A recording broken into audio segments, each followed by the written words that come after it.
이 시간 성령이라는 제목으로 하나님 말씀 증거하겠습니다. 오늘부터 계획으로는 2주에 걸쳐서 성령 하나님에 대한 말씀을 듣고자 합니다.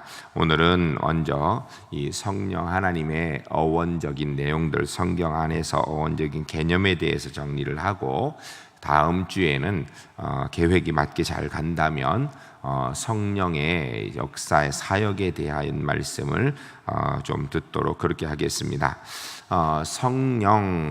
사실 이 성령에 대한 관심은 그렇게 오래 역사로 되지 않습니다. 우리가 성부, 성자, 성령 하나님 이렇게 삼위일체가 하나님이시다. 삼위, 성부, 성자, 성령 이 삼위가 한 분 하나님이시다라는 것이 규명되어진 것은 초대교회가 지나서 얼마 되지 않아서부터이지요. 그런데 정작 성부 하나님에 대한 연구는 많이 되어졌습니다.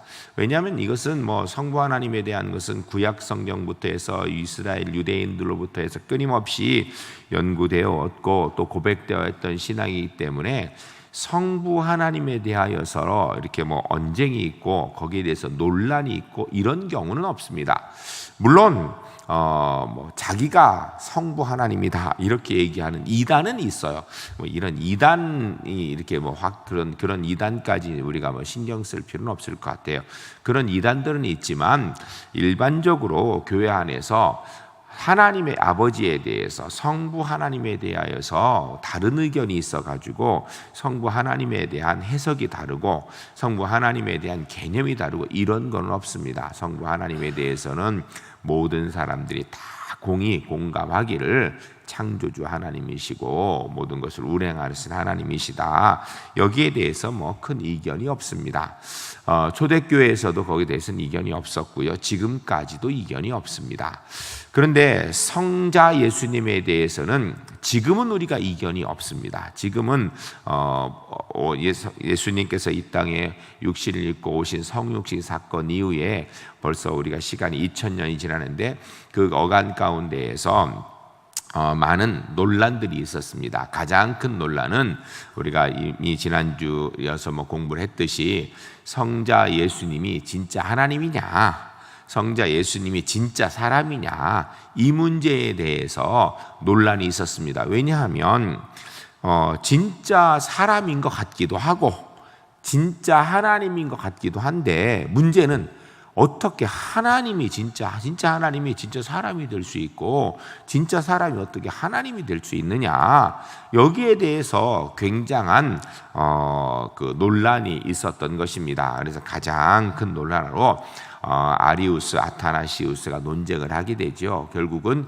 이 논쟁을 통하여서 결론 내어진 것이 예수님은 바로 참 하나님이시고 또한 동시에 참 사람이다. 여러분, 이것은 전혀 논리와 이성에 맞지 않는 이야기입니다. 그런데 성경을 보니까 그렇다라는 거예요. 성경을 보니까 예수님은 진짜 하나님이고 또한 동시에 정말 순수한 진짜 사람이더라 라고 이렇게 결론을 짓게 됩니다. 이 결론이 이어져서 나오신 거 벌써 이게 1000년이 넘었어요. 그러다 보니까 성자 예수님에 대해서 초대교회에서는 많이 조금 논란이 있었지만 지금은 성자 예수님에 대한 논란이 있는 경우는 없습니다. 모든 사람이 다 공히 우리가 가지고 있는 이성으로 이해할 수 있든 없든 성경을 보니까 성자 예수님은 참 하나님이시고 또한 동시에 참 사람이시다. 이게 논리에 맞고 안 맞고를 떠나 성경이 그렇게 기록하고 있으니까 우린 예수님을 그런 분으로 믿는다. 이렇게 딱 규정이 되어 있습니다. 여기에 대해서 누가 어떤 사람이 와가지고 지금 얘기를 한다 그래서 이게 흔들리고 변화될 상황이 전혀 없어요. 거기에 대해서는 아무런 이견이 이제 없는 시간입니다. 그런 시대에 우리가 살고 있어요. 그래서 사실은 우리는 어떻게 보면 참 행복한 시대에 살고 있는 겁니다. 이것 때문에요, 아주 심각한 문제가 됩니다. 물론 전 세계적으로 이것 때문에 결국 동서양 교회가 갈리죠. 여러분, 동방정교회, 서방교회, 우리는 서방교회 계열입니다. 우리 서방교회 계열인데 동방정교회, 서방교회 갈리게 되는 여러 가지 이유인데 그 중에 한 가지가 바로 이 문제예요. 근데 우리는 서방교회 교회 사람으로서 여기에 대해서 예수님은 참 하나님, 참 신, 아니신 동시에 또한 참 인간이다라는 것에 대해서 전혀 이견을 가지고 있지 않습니다. 우리의 구원론을 이야기하기 위해서 예수님은 우리의 구세주로서 하나님이신 예수님 부분이 하나님의 손을 붙들고, 인간이신 예수님이 우리의 손을 붙들어서 우리가 하나님과 연결될 수 있는 유일한 길이 되시는 분. 그래서 주님 말씀하시기를 내가 곧 길이요 진리요 생명이니 나로 말미암지 않고는 아버지께로 갈 사람이 없다라고 하신 말씀을 그대로 이루시는 분이다라는 것에 대해서 우리가 믿고 알고 있습니다. 그런데 한 가지 오해하면 안 되는 것이, 여러분, 사람은 다 죄인이죠. 두 가지 문제의 죄인입니다. 하나는 원죄의 문제. 태어날 때부터 죄의 씨앗인 아담의, 범죄한 사람의 조상인 아담으로부터 이어온 존재이기 때문에 모든 사람들은 다 원죄로부터 벗어날 수가 없는 죄인이고, 또한 동시에 원죄와는 관계없이 자기가 태어나서 이 땅에 사는 동안에 스스로 지은 자범죄로 인하여 자유로울 사람이 아무도 없습니다. 모든 사람은 이 자범죄로 인하여서 모두 또한 죄인이라고 이미 낙인 찍혀 있고, 그래야 해서 다 지옥 갈 수밖에 없는 그런 존재이지요. 그러나 예수님은 이 땅에 육신을 입고 오시는 순간에 사람의 부정 모혈에 의해서 태어난 것이 아니로 성령 하나님에 의하여서 잉태되셨다라고 성경이 이야기를 합니다. 그러니까 아담의 씨가 아니고 하나님이 직접 만드신 제2의 아담이다, 새로운 아담이다 라고 이렇게 이야기를 하죠. 그래서 완전한 원죄로부터 완전히 자유로운 분. 또한 예수님은 이 땅에 사시는 시간이 우리가 보통 알기를 33년 사셨다고 합니다. 공생애를 3년 하셨고, 그 전에 30년을 부모님을 섬기며 가정에서 지내셨는데, 33년을 지내는 동안 예수님은 죄와 관계없는 분, 죄를 짓지 않은 분입니다. 예수님은 자범죄와도 관계없는 분입니다. 그러니까 우리와 똑같은 인간이지만 죄와 관계없는 분으로 성경은 이야기를 합니다. 그래서 그 완벽한 그분을 통해서 우리가 바로 구원의 은혜를 얻게 되는 그런 결과들을 이루게 되는 것이다 라는 건, 여기에 대해서 이런 예수님에 대하여서, 성자 예수님에 대하여서 다른 의견이 없죠. 이것도 다 결정되어 있고 우리가 알고 믿고 신앙으로 고백하는 것입니다. 그런데 성부 하나님에 대한 이견은 옛날부터 없었고, 초대교회부터 없었고, 구약시대에도 없었어요. 왜냐하면 오랫동안 내려온 것 때문에. 성자 예수님에 대해서는 초대교회는 좀 논란이 있었어요. 왜요? 처음 보니까 뭔지 잘 몰라서. 그런데 성경이 결정되어지고 성경을 통하여서 충분히 공부가 되어지고 나서 성경이 말씀하고 있는 성자 예수님에 대해서 이미 의견이 없는, 다른 이견이 없는 지가 벌써 1000년이 넘었어요. 그런 가운데 오늘 우리가 있습니다. 그런데 성령 하나님에 대해서는요, 삼위일체 하나님 중에 성령 하나님에 대해서는 아직까지도 우리가 정확하게 얘기하면 명확하게 딱 결론을 지었다라고 이야기하기 어려운 상황입니다. 아직도 이견들이 많아요. 우리 보통 성도님들의 신앙생활에 있어서 성령 하나님이 어떤 분인가에 대한 의견이 다양한 것은 말도 할 수도 없고 당연히 다양하고, 학자들, 성경을 연구하고 특별히 성령에 대해서 글을 쓰고 공부하고 있는 학자들조차도 아직까지 명확하게 이게 성령 하나님이다 라고 딱 이야기하면서 성경적 근거를 대는 것이 모든 사람이 다 공감하고, 학자들도 공감하고 교회도 공감하고, 이런 어떤 내용들이 아직은 좀 부족합니다. 물론 어느 정도 정립이 되어 있지만 아직까지 그것이 또 이렇게 정리되고 있는 그런 시대에 우리가 살고 있습니다.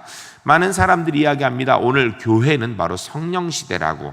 근데 문제는 정작 우리 성도님들이, 우리 그리스도인들이 교회가 성령 시대라고 하면서도 정작 성령 하나님이 어떤 분인지를 명쾌하게 이야기하기 참 어렵습니다.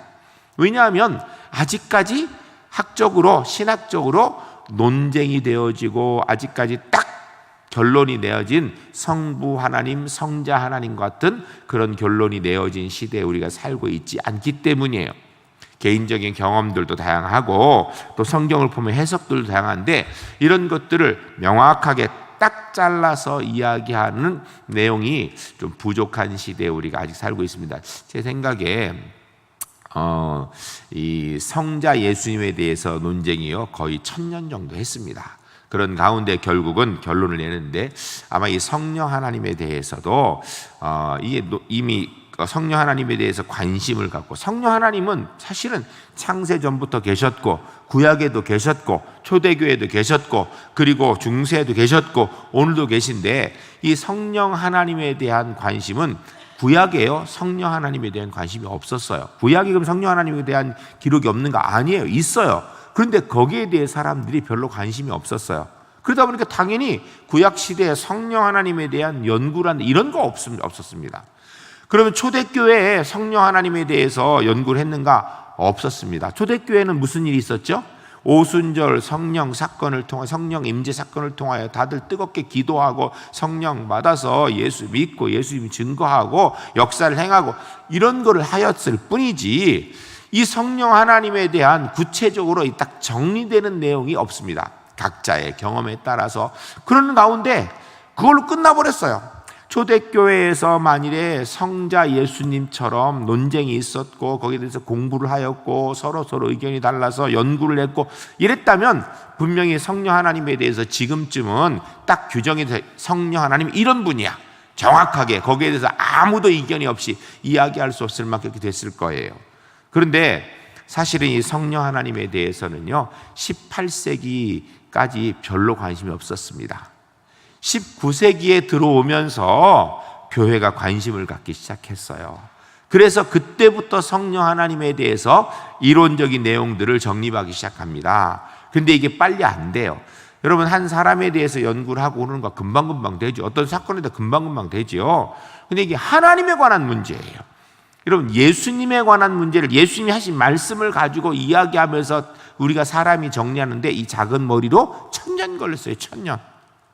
성령 하나님에 대해서 제가 볼 때요 하나님에 관한 문제이기 때문에 이게 뭐 하루 이틀 1, 2년 뭐 200년 가지고 해결될 문제가 아니에요. 지금 약 벌써 한 200년 정도 이렇게 이야기가 되어지고 서로 의견이 다양해서 거기에 대해서 논쟁이 되어지고 이런 상황입니다. 정확하게 하면 200년도 풀로 아니에요. 그 실제로 성령 하나님에 대해서 연구를 하고 학자들이 성경을 찾아보고 그리고서 또 성경에서 있는 내용을 가지고 서로 이런 얘기를 하니까 다른 학자가 또 이런 얘기하고 이렇게 한 것이요 정확하게 얘기하면 100년 조금 넘어요. 이제 처음 이야기됐던 때부터 해서 200년이. 그러니까 아직까지 이게 막 많이 연구가 된 상황이 아니에요.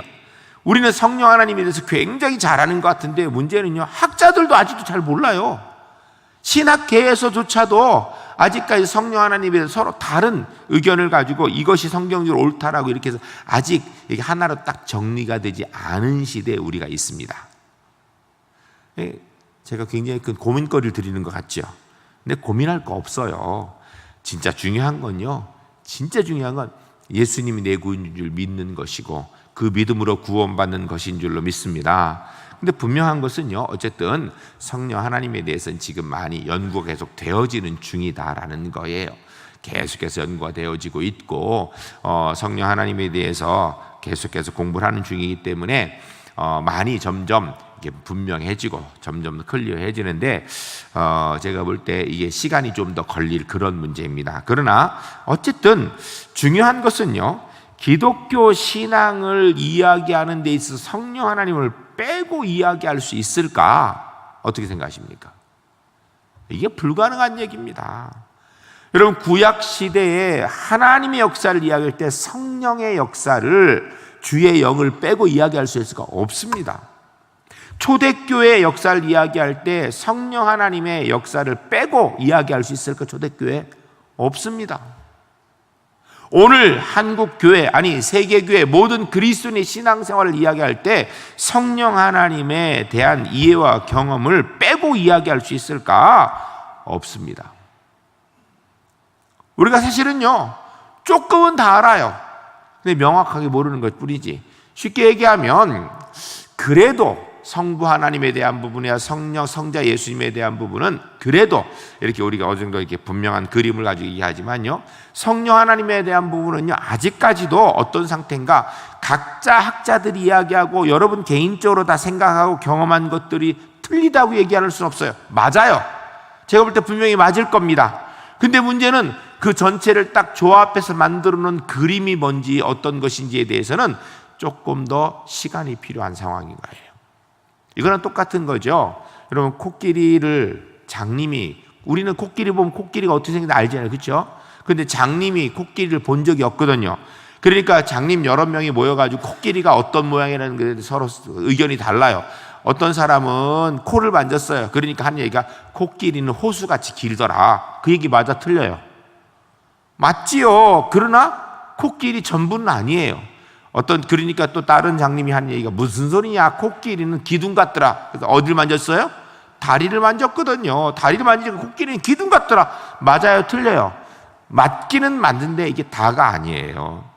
또 어떤 사람 무슨 소리냐, 호수? 무슨 호수야? 기둥? 아니야. 코끼리는 벽 같더라. 어딜 만졌을 거예요? 코끼리 등판이나 배를 만졌겠죠. 그냥 뭐 완전 벽 같잖아요. 그러니까 여러분, 그거 맞아요, 틀려요? 맞지요. 그런데 다를 모르는 것뿐이에요.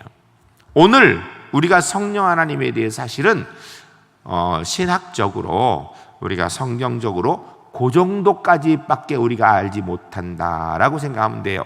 그러나 분명한 것은 우리가 각자 경험하고 있는 성령 하나님에 대한 경험이 맞아요, 틀려요?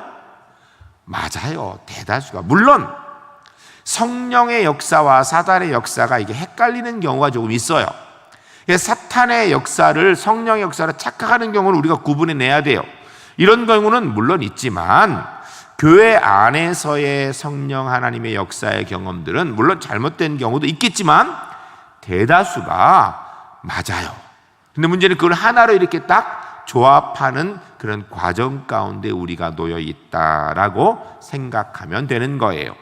그러다 보니까 성령 하나님에 대해서 의견이 좀 달라요. 쉽게 얘기하면 어떤 사람들은 성령 하나님의 역사를 위해서 우리가 크게 기도해, 통성기도를 해야지. 그 기도는 크게 해야 성령이 역사하시지. 그 얘기 맞는데요, 성령은 조용하게 기도할 때도 또 역사하시거든요. 맞긴 맞지만 그게 다는 아닌 거예요. 이게 하여튼 여러 가지 성령의 모습이 워낙 다양하게 역사하시고 계시고 워낙 광범위하게 역사하고 계시고, 왜냐하면 교회 신앙의 모든 부분에 성령 하나님이 빠진 것이 없거든요. 성부, 성자 하나님과 동일하게 성령 하나님 우리의 신앙의 부분에 빠진 데가 없어요. 여러분, 우리의 신앙에 성부 하나님이 빠진 데가 있나요? 없습니다. 성자 예수님이 빠진 거 없습니다. 동일하게 성령 하나님이 빠진 교회, 상상할 수가 없습니다. 성령 하나님이 빠진 한 그리스도인, 이건 불가능한 얘기입니다. 그렇기 때문에 우리가 사실은 많이 경험하여서 알고 있는 것 같은데 문제는 딱 정리되는 것이 시간이 조금 더 필요한 그런 상황에 우리가 놓여 있다라고 생각하면 되는 것입니다. 그러므로 우리가 성령 하나님에 대해서 너무나 아직 전체적으로 결론이 다 하나도 안 나 있는 상태이기 때문에 내가 알고 있는 성령 하나님이 다다 이렇게 얘기하기보다는 이렇게 이야기할 때 그런 것도 있구나, 좀 이렇게 생각하는 게 좋아요. 여러분, 성령의 은사의 다양성에 대해서도 우리가 좀 인정을 쉽게 좀 해야 됩니다. 성령의 은사의 다양성의 문제, 이게 우리가 상상을 초월합니다. 성령의 은사의 다양성의 문제, 우리가 생각하는 것을 훨씬 뛰어넘습니다. 여러분, 성령의 은사의 다양성의 문제를 이야기하다면 우리가 사실은 신앙생활 하는 데 있어서 모든 것들이 다 성령 하나님의 은사와 연관되어 있다라고 해도 틀리지 않습니다. 여러분, 어떤 사람은요, 늘 누구든지 보면은 따뜻하게 감싸 안아서 그냥 마음이 허전한 사람도 그 사람 보면 그냥 푹해. 그냥 그래서 교회 그 사람 보고 가고 싶어. 그냥 그 사람 가서 얼굴만 보고 그냥 마음이 싹 녹아내리고 그냥 편안해. 이거 성령의 은사입니다. 그 사람의 은사예요. 예? 그 사람의 은사라게 그 사람 그를 통하여서 하나님의 역사, 그거를 하지 못하면요, 그 사람은 신앙생활 하기 힘들어요. 왜? 하나님께서 그를 통해 역사하시는 방법이 그거예요. 근데 어떤 사람은 그런 거 전혀 없어요. 그런데 여러분, 그런 사람만 교회에 다 모였으면 교회가 돌아가냐? 안 돌아가거든요. 왜요? 교회는 사람이 많이 모여서 행정적으로 돌아가대요. 근데 보면 어떤 사람은요, 그런 건 잘 못하는데 보면은 서기일 맡겨놓으면 일 꼼꼼하게 잘해요. 그래서 뭐 기록하고 뭐 해놓고 하는 거 잘해. 그 사람은 그거 맡아야 신앙생활 잘할 수 있는 사람이에요. 그것도 은사예요. 제가 보니까 어떤 우리 우리 성도님 가운데서는 회계를 교회에서 몇 군데서 맡았대. 그래서 이것 막 너무 많다고 그러는데 사실 제가 볼 때는요, 그분에겐 그게 또 은사예요. 여러분, 솔직한 얘기로 회개 하나만 맡아도요, 머리 아파가지고 아이고 나는 이거 못해, 이런 사람 얼마나 많은데요. 그리고요, 그런 사람들은 잘못 맡으면요, 회개하다가 시험 들어요. 시험 든다고요. 근데 어떤 분은 몇 개씩 맡고도 잘해. 그게 자기 은사예요. 이런 그냥 신앙생활 보편적인 이런 은사들도 있어요. 그렇지만 또 우리가 평상시에 잘 경험하지 못하는 독특하고 특별한 은사를, 예를 들어서 방언도 은사예요. 방언하는 사람, 제가 볼 때 여기도 방언하는 분들이 꽤 되실 거예요. 방언도 은사 중에 한 가지예요. 방언을 통하여서 신앙이 좋아지는 거예요. 그런 사람들은. 어떤 사람 방언해도 신앙이 하나도 뭐 좋아지고 안 좋아 그런 거 없는 사람들도 많아요. 그런 사람에게는 그거 자기 거 아니에요. 근데 유독 어떤 사람은 방언을 함으로 인하여서 믿음이 굳건해져. 방언을 함으로 인하여서 하나님의 임재를 경험해. 방언을 함으로 인하여서 신앙의 기쁨이 있고 막 활력이 있어요. 그거 성령의 은사예요. 여러분, 방언만 있는 줄 아세요? 방사라고 들어보셨어요? 방사? 들어는 봤나요, 방사? 방언을 손으로 쓰는 거예요. 그런 사람이 있어요. 요새는 사실 우리가 어떤 성령의 은사를 추구하는 쪽으로 많이 안 해서 그런데, 지금부터 한 3, 40년 전만 해도 뭐 교회마다 뭐 열심히 기도하고 그랬거든요. 물론 지금도 좀 그런 데도 있지만 무조건 나쁘다 좋다 이런 얘기 할 문제가 아니에요. 근데 방언을 손으로 쓰는 사람이 있습니다. 그럼 쓰는데요, 우리가 한글 쓰는 것처럼 이쁘게 쫙 쓰느냐? 아니에요. 이게 무슨 글자인지 모르게 써놨는데 이게 읽을 수가 없어요. 근데 방사 쓰는 사람이 있어요. 그런 사람이 있어요. 그런 게 있어요. 그것도 은사예요. 더 희한한 건요, 방언하는 거 통변하는 사람이 있어요. 방언 막 하면 무슨 소리인지 알아요, 몰라요? 아는 것처럼 웃기지 마세요. 몰라요, 무슨 소리인지. 이게 지금 뭐라고 얘기하는지 모른다고요. 근데요, 그거 듣고 통역하는 사람이 있어요. 통역하는 사람.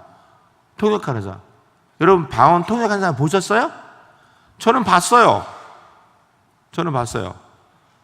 방언 통역은 그래도 괜찮아. 방사 써놓은 거 그거 읽는 사람도 봤어요. 여러분, 근데 사실은요, 방사 써놓은 거 읽는 게 내 신앙하고 무슨 상관이 있을까요? 도움이. 근데 그게 필요한 분이 있어요. 필요한 분이 있다고요. 제가 영국에 처음 가서 영어를 열심히 이제 막 배우고 하는데, 저도 영어가 잘하는데 속 답답하지만 그래도 뭐 공부하니까 조금씩 늘더라고요. 그런데 저랑 비슷하게 오신 선교사님이 여자분이 한 분 계셨어요. 근데 이분이 참 희한한 건요, 여러분, 그래도 영국에 영어 공부하고 유학하러 올라 그러면 영어 어느 정도 조금은 하고 오죠, 되게. 그리고 와서 공부하면 좀 늘어야 될 거 아니에요. 근데 제가 이렇게 보니까 그분이요, I am a boy 이렇게 써놓으면요, I 다음에 왜 M이 나온지를 아무리 설명해도 그분이 그렇게 멍청한 분이 아닌데 왜 M인지를 몰라. 설명을 해도 이해가 안 돼요. 그게 한두 번이 아니라 벌써 영국에 온 지 꽤 됐는데 안 돼요. 그 다음에 M 다음에 boy가 나오는데 왜 어를 해야 되는지 아무리 설명해도 이해가 안 되는 거예요. 제가 근데 그분 이렇게 평상시 다른 생활하는 거나 이런 거 보면 그분이 선교사님이 어떻게 선교를 하다가 영어가 필요해서 영어 공부하러 지금 영국에 오신 건데 꽤 똑똑한 분이에요. 그런데 문제는 영어에 대한 어학은 완전히 바닥인 거야. 아무리 해도 안 돼. I는 인칭 대명사죠. 그래서 대명사로서 1인칭으로 해서 I라는 걸 써요. M은 이 비동사죠. 그래서 1인칭이면 M이 오는 거예요. 2인칭이면 you고 그 다음 2인칭의 비동사는 I예요. 3인칭이면 it이고 he고 거기에 대해서 비동사는 is예요. 복수는 뭐 R로 달아가지고 이렇게 이게 안 되는 거예요. 아무리 해도. 그분이 그렇게 멍청한 분이 아닌데 문제는 와서 영국에서 오랜 시간을 벌써 꽤 시간이 지났어요. 한 6개월인가 이렇게 지났는데 이분이 너무 답답해가지고 아무리 해도 안 된다 이거예요. 그런데요, 어떻게 얘기하다가 같이 한국 사람이니까 같이 얘기하다가 보니까 이분이 저는 목사고 거기는 선교사고 이러다 보니까 이제 서로 이제 또 그분이 목사님 나 영어 안 돼 죽겠다고 막 이렇게 얘기하는 상황에서 근데 희한한 건 자기가 방언을 하는데 영어 방언을 한답니다. I am a boy도 정확하게 왜 되는지 설명이 안 되는 사람인데 방언은 또 영어로 해요. 해보라고 내가 그랬더니 진짜 막 영어로 샬라샬라 하는데 와, 너무너무 잘하더라고요. 근데 문제는 제가 무슨 소리인지 모르겠어. 그래서 제가 영국 아이를 데리고 왔어요. 영국 애한테 얘가 지금 영어로 방언을 한다는데 이거 진짜 네 영어인지 한번 좀 들어봐라 라고 시켰어요. 그랬더니 선교사님한테 해보라고 그랬더니 방언을 막 하더라고요. 그러니까 영국이가 가만히 듣더니 고개를 끄덕끄덕 하더라고요. 그래서 제가 뭐 알아듣겠냐 그랬더니 알아듣겠대. 이게 영어 맞냐? 영어 맞대요. 근데 지금 우리가 쓰는 영어가 아니라 옛날 섹스피어 세대에 쓰는 영어라는 거예요. 그러니까 몇백 년 전에 우리를 얘기하면 나란 말씀이 둔기가다 뭐 이러는 거 그런 거 똑같은 옛날 고어를 쓰다라는 거예요. 그렇지만 다 알아듣겠다라는 거예요. 저는 못 알아듣겠는데 어쨌든 뭐 그 영국아 이거 다 알아듣겠다라는 거예요. 그래서 제가 선교사님한테 네 말 다 알아듣겠단다. 영어 이게 제대로 맞는다 그랬더니 이분이 좋아가지고 내가 이제는 영어 공부하지 말고 기도나 해야 되겠다고 이제 방언으로 얘기를 했으니까 이제는 영어를 이제 영어 방언 통변의 은사를 얻어가지고서 해결해야겠다 그런 게 있습니다. 그분 지금 어디 가서 뭐 하시는지 모르겠어요. 아마 선교지 현장에 갔겠죠. 여러분 이렇게 특별히 이렇게 방언의 은사가 있는 분이 있어요. 이거 외에도요 아주 희한한 은사 있는 사람들이 많아요. 희한한 은사 있는 분이. 은사가 우리가 생각한 것보다 훨씬 더 다양한 은사들이 있거든요. 그러다 보니까 이렇게 아직 은사들이 다양한데 문제가 이렇게 다 정리가 안 돼서 은사가 여러분 몇 가지입니까? 성령의 은사가 몇 가지예요? 9가지? 어떤 사람은 또 12가지? 9가지를 얘기하면 성령의 열매가 9가지 열매라고 9가지를 생각할 거고요. 12가지는 또 나름대로 찾아서 어떤 분은 36가지. 실제로 성경에 보면요. 쉬어다 보면 성경에 36가지 나오거든요. 그럼 36가지인가? 아니에요. 그보다 훨씬 더 다양합니다. 훨씬 더. 무슨 이야기를 하는 것 같아요, 제가 지금? 아직까지 성령의 은사에 대해서 100% 연구가 다 안 돼 있어요. 그러다 보니까 이게 성령의 은사가 맞는지 헷갈리고 있는 경우까지 있는 거예요. 그리고 문제는 어떤 은사는 좀 보편적이에요. 그럼 방언 은사 있는 사람 많이 보잖아요. 그렇죠? 그런데 방사 쓰는 사람 잘 못 보잖아요. 그렇죠?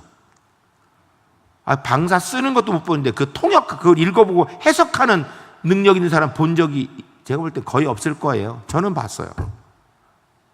이게 여러분 이게 너무 다양하다 보니까 이게 정리를 아직 못 하고 있는 거예요. 왜요? 이게 보편적으로 있는 건 조금 얘기가 되는데 어쩌다 한 번 있는 이런 거를 가지고선 이걸 연구가 제대로 쉽지 않은 거예요. 사실 하나님은요 우리가 생각할 수 있는 범위를 훨씬 더 뛰어넘는 분이에요. 그러다 보니까 이게 도저히 쉽게 안 돼요. 쉽게 해결될 수 없는 문제예요. 제가 볼 때 1000년이 어쩜 부족할지도 몰라요. 하여튼 오랜 시간을 걸쳐서 끊임없이 지금 계속해서 정리를 해내가고 있는 중이다라는 것을 우리가 알고 있으면 됩니다. 그런데 분명한 것은요, 우리가 신앙인이 신앙인으로 살아가는데 성령 하나님 빼고는 얘기할 수 없습니다. 한 사람이 그리스도인 되는데 교회가 교회로 세워지는데 성령 하나님 빼고는 얘기할 수가 없습니다. 우리가 하나님 말씀을 읽고 공부하는데 성령 하나님 빼고 얘기할 수 있나요? 없습니다. 신앙생활 자체가 성령 하나님과 연결되어 있어요. 성부, 성자, 성령 하나님이 우리의 신앙과 꽉 붙어 있는 겁니다. 우리가 비록 모른다 할지라도, 우리가 아직 이 작은 머리로 연구가 다 안 돼서 모른다 할지라도, 사실은요 다 연구가 되어져도요 나중에 제가 볼 땐 딱 한 가지입니다. 그냥 믿는 거예요. 왜요? 성부 하나님에 대해서 믿음이지요. 뭐 우리가 다 아나요? 성자 하나님에 대해서 우리가 이미 컨센서스 동일한 공통점을 갖고 있지만 성자 하나님에 대해서 우리가 가장 기본적인 거 하나님이고 인간이다. 이거 믿어지는 거, 믿어지는 문제지 이게 이해하는 문제입니까? 여러분 학문 이해하러 하는 게 아니거든요. 믿음으로 하는 게 아니거든요. 이해라는 거거든요. 논리로. 그런데 이미 뭐 우리는 믿는 건데요. 뭐. 제가 볼 때 성령 하나님이도 마찬가지예요. 오랜 시간을 지나서 어른들 이렇게 정리가 되고 나면 그 다음 남은 관건은 뭔가? 성경을 통하여서 말씀하고 있는 그림을 그리고 믿음으로 고백하는 거예요. 성령 하나님에 대해서 제가 볼 때 그렇게 갈 거라고 저는 확신해요. 왜요? 하나님에 대해서 우리가 이해하는 부분이 아니에요. 여러분 하나님 이해하고 믿는 사람 여기 누구 계십니까? 아무도 없어요. 믿으니까 이해가 되는 거예요. 믿으니까 이해가 되는 거지 이해하니까 하나님 믿어지더라? 거짓말입니다. 내가 이해한다고 생각하는 거 그거 조금 벗어나면요 이해 안 됩니다. 오해가 팍팍 되죠. 오히려 힘들어요. 우리 작은 머리로 어떻게, 여러분, 우리 작은 머리로 어떻게 이 온 우주 만물을 창조하신 그 광대하신 하나님을 우리가 알 수 있습니까? 하나님의 창조에 대해서요, 우리가 너무너무 모르는 거예요. 창조과학자들이 연구해보면요, 우리 몸에 이 세포가 어마어마하게 새로 살아났다 죽었다 하는데, 그 세포 중에서 우리가 이렇게 생긴 것, 제 머리가 까맣지 않거든요. 약간 노래요. 요런 머리가 나오도록 되는 거, 그 다음에 제 눈이 이렇게 멋있는 눈이 된 거, 제 코가 이렇게 잘생긴 코가 된 거, 이게 다 기록되어 있는 그 내용이 있답니다. 그게 DNA라 그래요. DNA. 그래서 그 DNA에서 이렇게 나오는 거래요. 이렇게 딱 정해져 있기 때문에. 그런데 그 DNA 하나에 들어있는 그 아주 요만한 게 아니에요. 사실은요, 우리가 눈으로 볼 수 없는 아주 작은 거죠. 거기 안에 있는 내용을, 그러니까 우리 DNA 하나에 있는, 세포 하나에 들어있는 내용을 이렇게 쭉 풀어놓으면요, 그 내용이 우리 예배당 엄점에 다 채울지 몰라요. 그 정도로 방대한 내용이 들어있대요, 그 안에. 네? 그 정도로 방대한 내용이 들어있답니다. 어마어마해. 사실 우린 다 그런, 우리 속에 그게 다 들어있는, 하나님 그렇게 창조하신 거예요. 우리는요, 우리 몸도 몰라요. 아무것도 모른다고요. 어느 정도 모르냐? 우리 몸을 연구한 사람도 몰라요. 학자들도 몰라요. 저는 진짜 목회하면서 가끔 희한한, 여러분, 미토콘드리아라고 들어보셨습니까? 여러분 몸속에 미토콘드리아가 있는 거 아십니까? 여러분, 그 미토콘드리아가요, 문제가 생기면 여러분 큰일 납니다. 혹시 그런데 미토콘드리아의 건강을 위해 애쓰신 적 있으십니까? 없죠? 뭔지 알아야 애를 쓰든 말든지 하죠. 근데 제가 참 가슴 아픈 기억이 있습니다. 제가 목회하던 곳에 아이 하나가요, 건강해요. 근데 어느 날 학교 갔다 오더니 푹 쓰러져. 그래서 병원 가서 검사 다 했는데 아무 이상 없대요. 또 말짱하고 있다가 여기 자꾸 기운이 없다 그래. 병원에 검사하고 또 아무 이상 없다. 또 잘 놀아. 얼마큼 있다 또. 그러는 가운데 애가 몸이 점점 굳어가는 거예요. 정말 보면서 가슴이 너무 아팠어요. 몸이 굳어가요. 굳어가는데 결국은 발견했는데 병명이요, 희귀병인데 미토콘드리아 신드롬입니다. 사람들 몸속에 미토콘드리아가 세포 안에 있는데요, 그 미토콘드리아가 걔한테는 문제가 있다라는 거예요. 눈에 보이지도 않아요. 아주 없는 것도 아니에요. 조금 부족해요. 정상에서 조금 부족해. 그것 때문에 애가요, 정상적이 못 돼요. 나중에 결국 몸이 다 굳더라고요. 여러분, 우리 몸도 우리가 잘 몰라요. 근데 누가 우리 몸 만들어? 하나님 만들어. 누가 설계해서? 하나님 설계하셨어요. 그냥 되다 보니까 이렇게 생긴 게 아니에요. 가다 보니까 원숭이가 사람 됐다고요? 말도 안 되는 거고요. 우리 하나님이 이렇게 만드신 거예요. 그 하나님을 우리 이 작은 머리로 어떻게 알겠어요? 성령 하나님에 대해서 아마 정리된 시간이 걸리겠지만, 분명한 것은 성경을 통하여서 우리가 성령 하나님에 대한 생각들을 조금씩 더 확대해 나가고 있는 상황이라는 것을 알고, 성경 안에서 말씀하고 있는 성령 하나님에 대해서 집중하고 우리가 알 수 있는 범위 내에서 알면 될 것입니다. 제가 개론을 너무 길게 해가지고 정작 어원에 대한 이야기를 하려고 준비를 잔뜩 해왔는데 그거는 한마디도 못했는데 다음 시간에 하도록 하겠습니다. 한 가지만 아시면 돼요. 성부, 성자, 성령 하나님 빠진 신앙은 없습니다. 성부 하나님만 계시면 안 돼요. 성자 예수님, 성령 하나님 동일하게. 근데 문제는 아직까지 성령 하나님에 대해서 우리가 더 공부하는 중에 있다. 그래서 사실은요, 늘 교회 안에서 이 문제되는 게 성령에 관한 부분이에요. 왜? 정리가 안 돼 있으니까. 자꾸 어려운 문제가 많아요. 그러니까 우리가 좀 정말 하나님의 지혜가 필요한 부분이 이 성령의 부분인 것 같아요.